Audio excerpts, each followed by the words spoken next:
Este podcast pertenece a la red Podcast SN.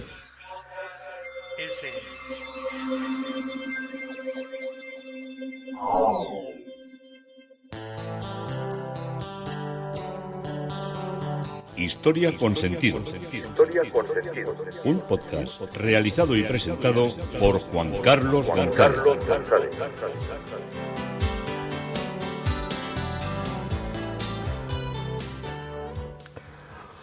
Un saludo a cuantas personas se acercan a través de las redes sociales, de Facebook, de Twitter, de mi página web de Historia con Sentido. Yo soy Juan Carlos González y un día más encantado de acercaros una parte de la historia. Hoy el tema propuesto es de St. James Gaelic Height. Nos habíamos quedado recorriendo esta bella iglesia en todos los templos y monumentos que vamos a recorrer de Christopher Wren. En este caso en Londres, aunque a veces saldremos fuera de lo que es la City, de lo que es ese gran espacio que ha ocupado esa población, esa gran ciudad alrededor de lo que es el Támesis. Uno de los cuadros que impresiona mucho en el Museo del Prado y que a toda la gente no se queda indiferente ante él es el cuadro que representa a Juana la Loca, obra de Francisco Padilla Ortiz. Es un cuadro que es de un aspecto como muy desolador, un campo de Castilla en el frío, la reina vestida de riguroso negro, haciendo que todos estén o compartan ese dolor. Un monje con la capucha echada, con un hachón, leyendo arrodillado, y el gran ataúd con los emblemas de los Austrias. Es una historia tan no sé si decirlo, tan patética, pero que siempre acompaña un modelo muy romántico de lo que es el paisaje y desde lo que es la pintura. Y estamos sin duda ante una obra absoluta en todo lo que fue la producción de Francisco Padilla Ortiz, que lo pinta a sus 29 años y se significó, además de su fama inmediata e internacional para el artista, la más soberbia plasmación plástica de un tema que obsesionaría al pintor durante toda su vida y que resume, quizás mejor que otra pintura histórica de los siglos anteriores, todos los ingredientes del género, desde el punto de vista formal como concepto. El lienzo despliega la más bella visión, podríamos decir, romántica de la figura de Juana I de Castilla, un personaje en cuya historia se reunían bajo la alta dignidad de su condición regia aspectos también que eran un tanto comprometidos, podíamos decir. También reunía aspectos atractivos en lo que era ese espíritu decimonónico romántico que era cuando está pintando Francisco Pradilla. El cuadro lo pinta, quiere vivir ese momento de pasión arrebatadora, de un amor no correspondido, la locura por el desamor, los celos desmedidos y también de alguna manera esa necrofilia, esa tensión hacia el cuerpo ya muerto y corrompiéndose de aquel bello Felipe el Hermoso, al menos por las crónicas como nos lo cuentan. Como os digo, fue pintado en Roma y formaba parte de un envío que tenía que hacer porque estaba pensionado en lo que era la Academia de España, y estuvo expuesto en Roma en mayo de 1877 y causó una profunda impresión. La joven reina centra la composición dominando poderosamente la escena, erguida en pie delante de un sencillo asiento de tijera cubierto por un almohadón. Lleva un traje, como os he dicho al principio, de terciopelo, de grueso terciopelo negro, ocultos sus cabellos con tocas, como corresponde a la condición de viuda en la conceptualización de aquel momento, con la mirada completamente enajenada. El perfil de su vientre acusa su avanzado estado de gestación de la infanta Catalina de Austria, y muestra en una mano así como muy delicada las dos alianzas que testimoniaban ya que era viuda. Está impasible al frío estremecedor del desolado paraje donde se ha detenido la comitiva, apenas ofegado por la improvisada hoguera prendida junto a ella, y la soberana vela el féretro de su amado esposo, que había muerto el 25 de septiembre del año 1506. El ataúd está adornado con las armas imperiales y colocado sobre unas simples parihuelas, cuyos asideros muestran el brillo de su desgaste por el uso. Flanqueado en su cabecera por dos grandes velones mortuorios, a punto de apagarse por la fuerte ráfaga de viento, suponemos, helado que sopla en el paraje, levantando en la hoguera una gran humareda. Sentada junto al catafalco, una joven con un breviario abierto en su regazo contempla vigilante a la reina con una resignada paciencia, mientras que un monje de hábito blanco, arrodillado a su lado con el rostro barbado, prácticamente cubierto con la capucha, lee en voz baja una plegaria empuñando un cirio. A la derecha de la reina, resguardados por el calor del fuego y apostados junto a un tronco desnudo de un árbol, los miembros de la corte que la acompañan en tan fúnebre travesía que descansa en su fatigado camino, reflejándose en sus rostros una mezcla de cansancio, de aburrimiento y de compasión por el desvarío de la soberana, a la que contemplan con la expectación dos cortesanos en pie y otra de las damas vestidas con un lujoso traje bordado. Al fondo puede verse la silueta de un monasterio, escenario de la ira de doña Juana al saberlo regentado por monjas, y en el extremo porque seguía teniendo celos hasta de las monjas que pudieran enamorarse del difunto cuerpo de su marido. Toda esta obra corresponde a un momento que ha sido muy importante, que es la exposición que se está desarrollando en Madrid sobre Francisco de Padilla y Ortiz, que nació en Villanueva de Gállego, Zaragoza, el 24 de julio del año 1845, y que tras unos años de formación artística en Zaragoza con el pintor Mariano Pescador y en la Escuela de Bellas Artes, se trasladó a Madrid en el año 1866 para continuar sus estudios trabajando con los decoradores Ferrí y Busato, y formándose también después en la Escuela Superior de Pintura y de Escultura. En 1874 tuvo una pensión por la pintura de la historia para estudiar en la Academia Española de Bellas Artes de Roma, donde ejecutó sus célebres obras, esta que os he hablado, de Juana la Loca, que está en el Museo del Prado, y la obra de la Rendición de Granada y el Suspiro del Moro, que son las de la colección de Antonio Cánovas del Castillo. El pintor fijó su residencia en Roma hasta 1896, siendo nombrado en 1881 director de la Real Academia de dicha ciudad.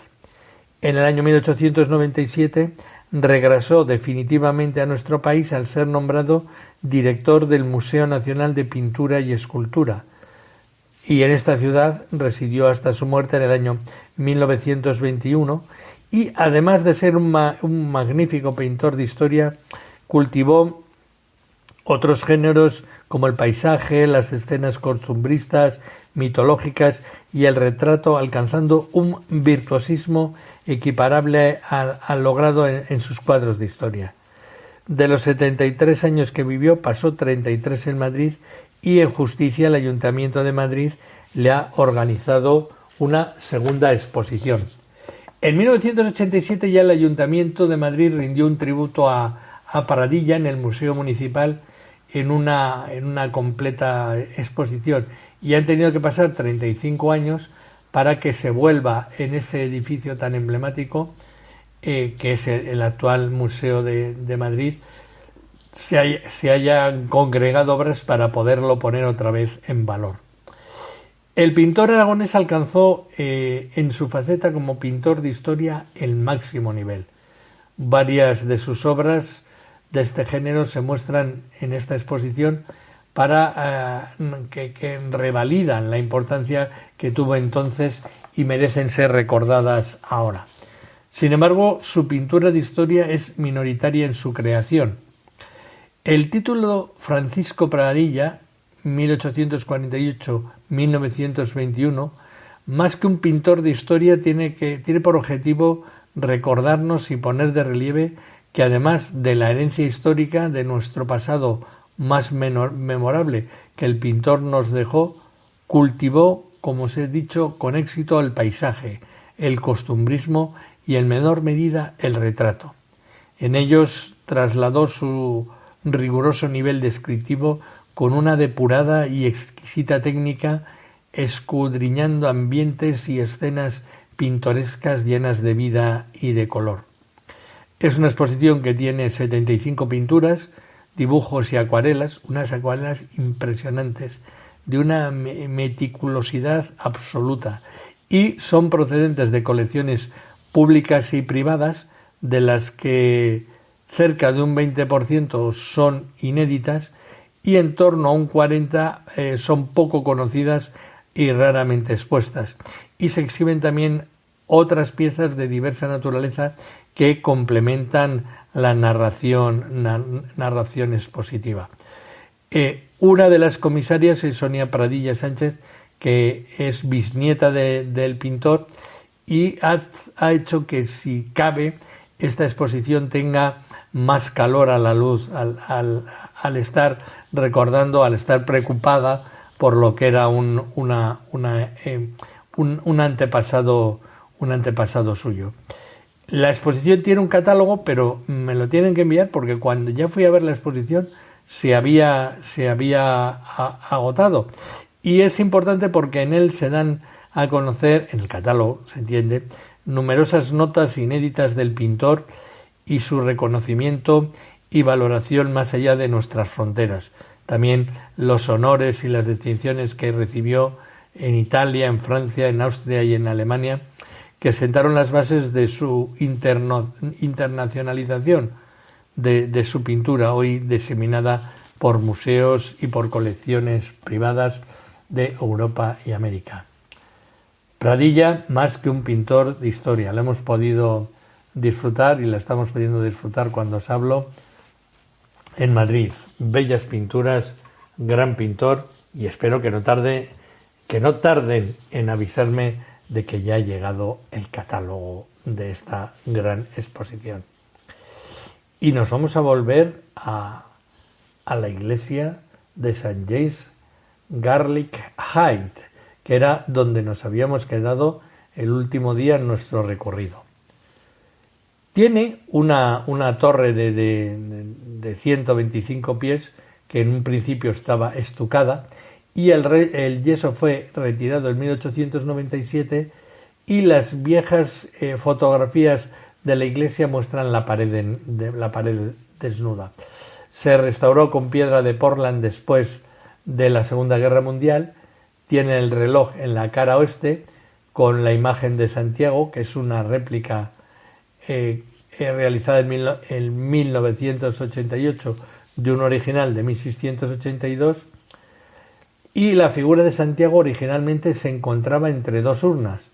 La torre es plana, con ventanas de campana de cabeza redonda hasta la aguja, y en la parte superior hay un parapeto con perforaciones en forma de estribo y urnas en las esquinas.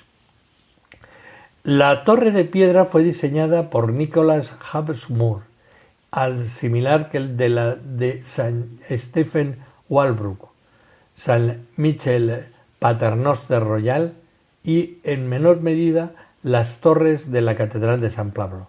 Tiene 3 niveles, el más bajo es cuadrado, con una estructura de 2 columnas de pie frente a 2 pilastras que sobresalen de cada esquina en la parte superior, la cual es una entabladura y pequeñas urnas, y todo está vinculado a la siguiente etapa o tramo de volutas de esquina, con una etapa cuadrada más pequeña con más urnas y en la parte superior una pequeña etapa cóncava.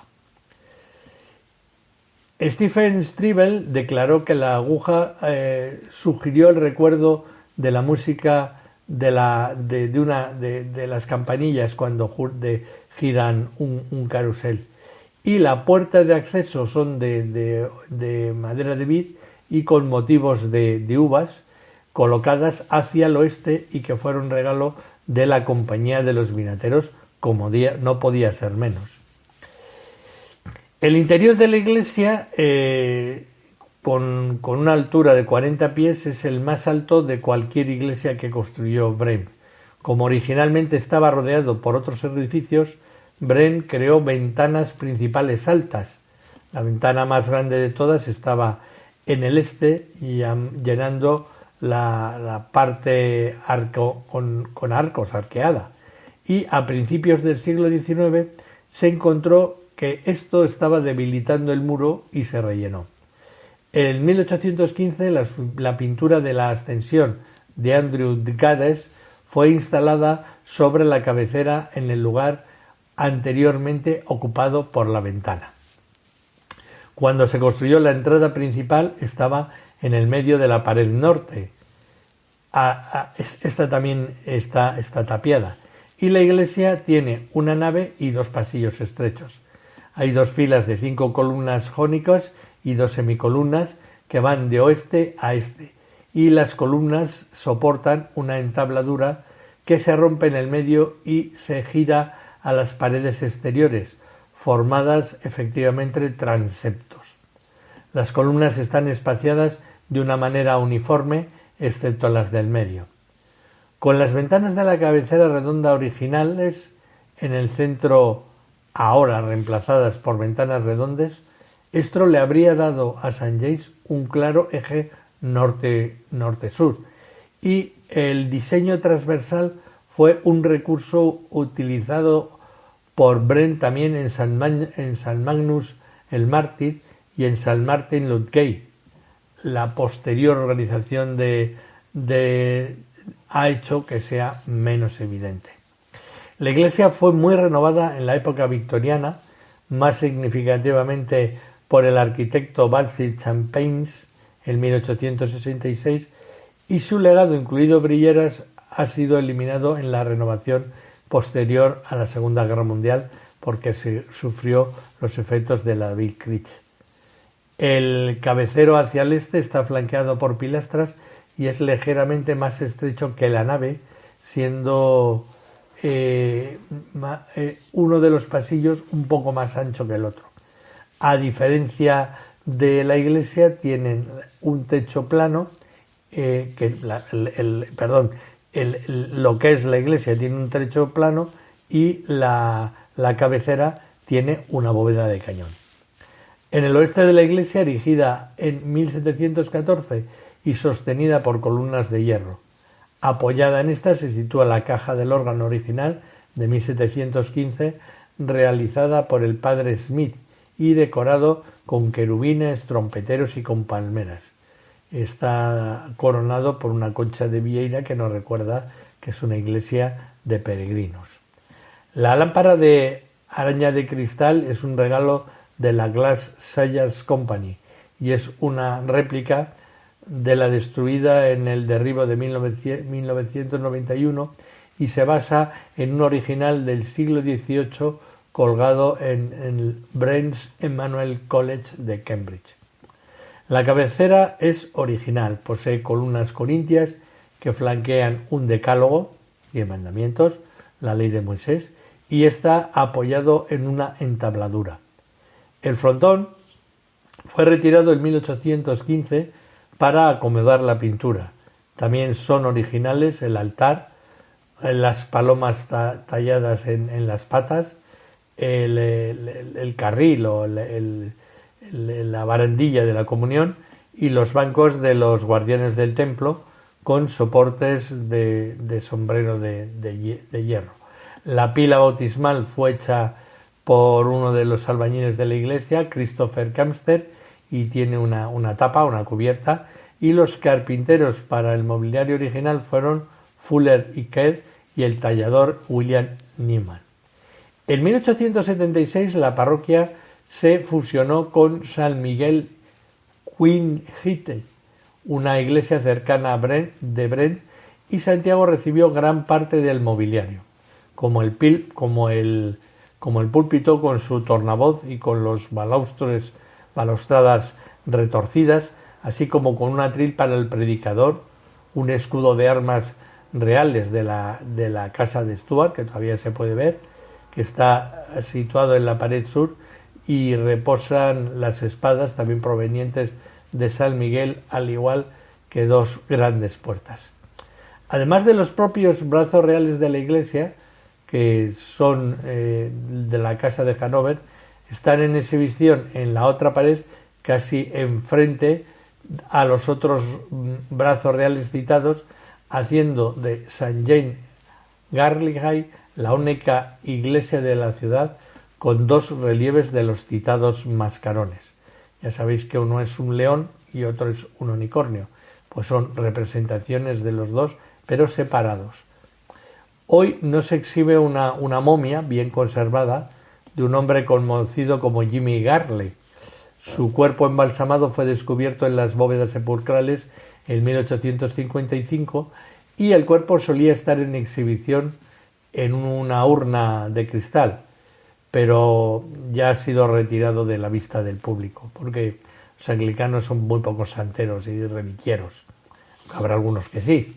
Y en 2004 Jimmy Garlick apareció en una serie documental del Discovery Channel por la historia de la momia, que utilizó técnicas analíticas modernas con datación del carbono 14 y análisis de rayos X, y estableció que era una momia que había muerto entre 1641 y 1801. Pues también tanta investigación para citarla en una cosa tan amplia, pues no sé si mereció mucho la pena. Y que sufría osteoartritis, una enfermedad que aflige a las personas mayores. Y el cuerpo ahora está enterrado en un sarcófago en la única parte restante de la cripta de la iglesia, por lo que ya no está abierto a la visualización pública. Vamos a otro templo, que es Santa Margaret Ludbury. Es un templo parroquial también de la Iglesia de Inglaterra, en la ciudad de Londres, y abarca el límite entre Coleman Street Bar y Broad Street Bar. Es una iglesia documentada desde el siglo XII. La iglesia fue destruida en el gran incendio de Londres en 1666 y reconstruida por la oficina o por el estudio de Sir Christopher Wren. Santa Margarita Ludbury todavía sirve como una iglesia parroquial, además de ser la iglesia oficial de 5 compañías de sastres, de 2 clubs del barrio. Ya veis que estas iglesias que tienen tanta tradición son muy representativas, y también 2 institutos profesionales. También tiene conexiones con muchas casas de bancos cercanos, todas las cuales tienen servicios especiales cada año por sus difuntos, por la memoria y por las bodas o bautizos y cuestiones que tengan que ver por la cercanía del templo. La primera mención de Santa Margarita Ludbury es del año 1185 y el patrocinio de la iglesia perteneció a la abadesa y al convento de los Dolores de Exeter hasta la disolución, cuando pasó a la corona. Fue reconstruido en 1440 a expensas del Robert Lake, que fue Lord Mayor, alcalde ese año, y es recordado como el maestro de quien William Caxton, famoso diplomático, mercader y escritor e impresor, tomó su aprendizaje para convertirse en todas estas cosas. Sufrió, como tantas iglesias lo hicieron, el gran incendio de Londres de 1666 y fue reconstruido por Christopher Wren entre 1686 y 1690. En el año 1781 la parroquia de la iglesia de San Cristóbal de las Acciones, demolida para dar paso a una extensión del Banco de Inglaterra, se unió con la parroquia de Santa Margarita de Lotbury. La iglesia tiene carpintería especialmente fina del siglo XVII, como otras iglesias de Wren ahora demolidas, y entre los mejores están los retablos, los rieles o los reclinatorios de la comunión y la pila bautismal, que se cree que son de Grilling Griffons procedentes de San Olaf Old Jerry. El tornavoz del púlpito y la pantalla de la torre son de Hall Hobbs de Grit, y dos pinturas de Moisés y Aarón franquean el altar mayor y estaban en San Cristóbal le Stock cuando fue demolido en el año 1781. El órgano fue construido por George Peake England en 1801, siendo restaurado en 1984 y se encuentra en su caja original y contiene todas las tuberías originales, o sea que es de una gran sonoridad. Os he estado hablando de Grilling Gibbons. ¿Quién era Grilling Gibbons? Fue un gran maestro entallador de madera y escultor, considerado como el maestro supremo de la talla de madera. Grilling Gibbons nació en Holanda y emigró a Inglaterra en la década de 1660 para trabajar primero en York y luego en Londres. La restauración de la monarquía en 1660 y el gran incendio de 1666 le proporcionaron grandes oportunidades a él y a todos los artesanos, y Gibbons produjo algunas de las mejores esculturas jamás vistas para adornar los palacios de la realeza y las salas estatales de la nobleza líderes de Inglaterra. Grilling había nacido el 14 de abril del año 1648 en Rotterdam, en los Países Bajos, y era uno de los 4 hijos conocidos de James Gibbons, un fabricante de telas, y Elizabeth, su esposa. Sus dos padres eran ingleses. James Gibbons había sido admitido en la Compañía de Paños de Londres en 1638 y Elizabeth, que era hija de un comerciante de tabaco inglés que vivía en Rotterdam. No está claro dónde recibió Grilling su formación original, y los escultores más importantes de los Países Bajos en el siglo XVII fueron la familia flamenca Quellinus, de las cuales se cree que él aprendió. Se cree que fue aprendiz de Arthur Quellinus el Viejo, que tenía un taller en Ámsterdam, o de su primo, Arthur Quellinus el Joven, que trabajó en Amberes desde 1657 en adelante. Más adelante, ya con estilo propio, se instaló en York, y muy temprano, en 1671, se mudó de York a la ciudad de Deptford, en el Royal Navy Dockyard, en el suroeste de Londres, y aunque había mucho trabajo aquí para los talladores de barcos y para los detalles que tenían que tener los embellecedores que llevaban los barcos, él aspiraba a más, y su talento no pasó desapercibido por mucho tiempo y fue descubierto por el cronista John Evelyn mientras tallaba una copia en relieve de la Crucifixión de Tintoretto en una pobre casa de paja solitaria cerca de la casa de John Evelyn en Sayers Court en Deptford. John Evelyn estaba pasando junto a la cabaña y le sorprendió por lo que vio desde la ventana. Cuenta que vio un trabajo que le llamó mucho la atención por la curiosidad por el manejo, el dibujo y la exactitud estudiosa y nunca en su vida, decía, había visto en todos sus viajes había visto algo parecido. John Evelyn llevó a Gibbons a la corte y allí se lo presentó al rey Carlos III.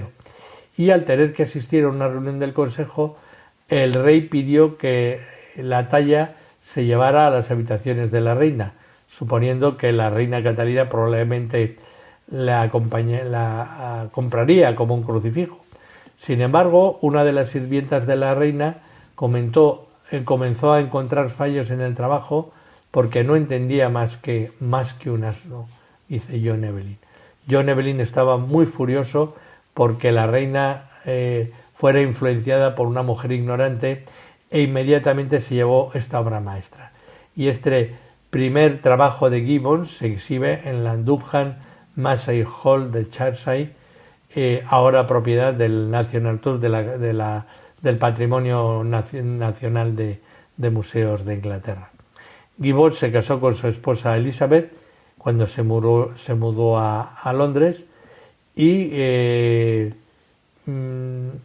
tuvo, no voy a relataros porque tuvo bastantes hijos, y quizá pensando que en su obra que los temas religiosos podrían ser no tan populares en la restauración de Inglaterra como lo eran en el continente, Gibbons comenzó a centrarse en lo que era la talla ornamental y fue encargado por Thomas Bretton, probablemente por la influencia de lo bien que hablaba de él John Evelyn, para reproducir el ornamento tallado para el nuevo Dorset Garden Theatre, el teatro del Dorset Garden.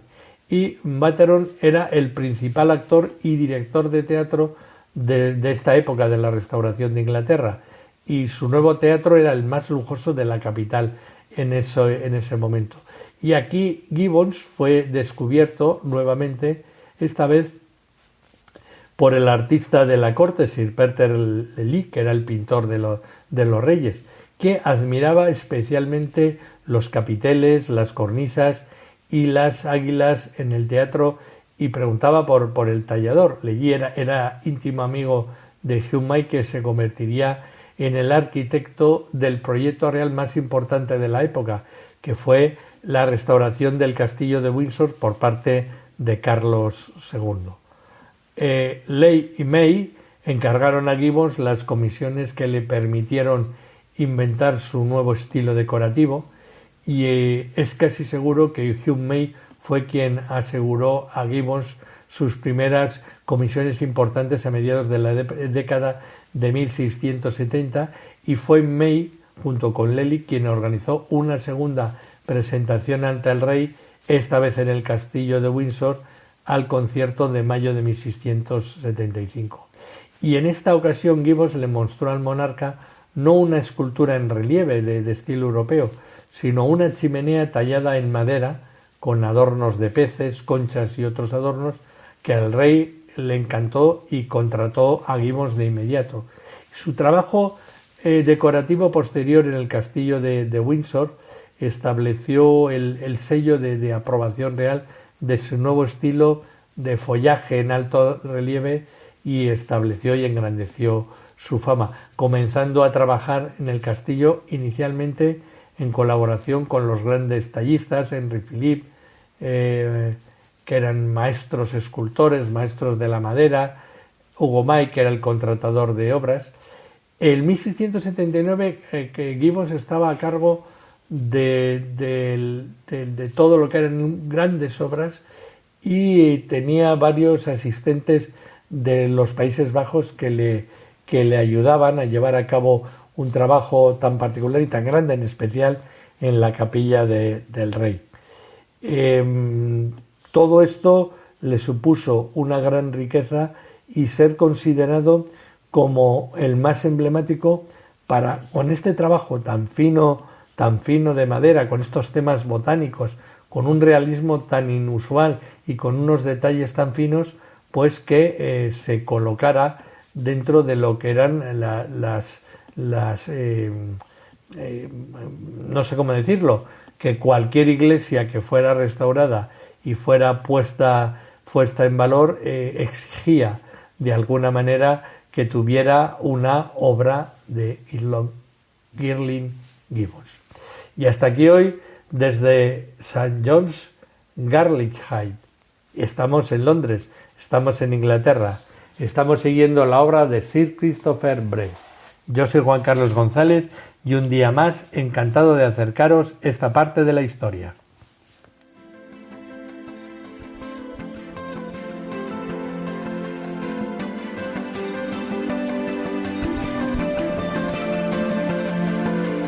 Hasta aquí un episodio más de Historia con Sentido. El podcast que te habla de historias de la historia, sucesos, eventos, como si el ayer fuera hoy. Síguenos a través de iTunes, Spreaker o iVoox. Contacta con nosotros por correo electrónico escribiendo a podcast@historiaconsentido.com. Nuestra web www.historiaconsentido.com. Y en Twitter nos encontrarás como @historiasentido. Este podcast pertenece